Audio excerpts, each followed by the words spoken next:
Norman Peterson stood and opposite me and said, I've been asked by my senior officers to pull together the evidence, the South Yorkshire Police evidence, for the public inquiry, and we're going to try and concoct a story that all the Liverpool fans were drunk, and that we were afraid they were going to force down the gates, so we decided to open them. I was absolutely astounded because he knew I'd been there, he knew that I was actually in the seats immediately above where people were being crushed, people were dying. I was astounded he'd said this to me. I didn't reply. It was never mentioned again.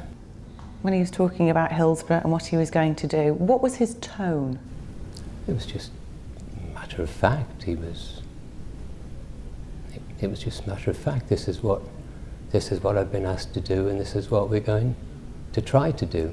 Why didn't you speak out? Why didn't you, at that point, report what Sir Norman Peterson had said? Part of it was the trauma, and I couldn't handle thinking, reading, seeing anything about Hillsborough without getting deeply, deeply upset.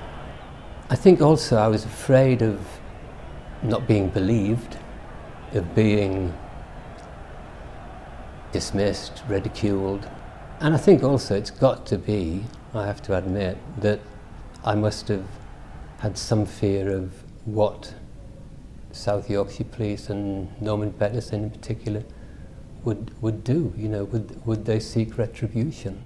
Do you think you'll be able to start to live your life again, that you'll be able to put Hillsborough and those comments behind you? I think I'll be able to live with it myself a lot more. The tragedy will always be there.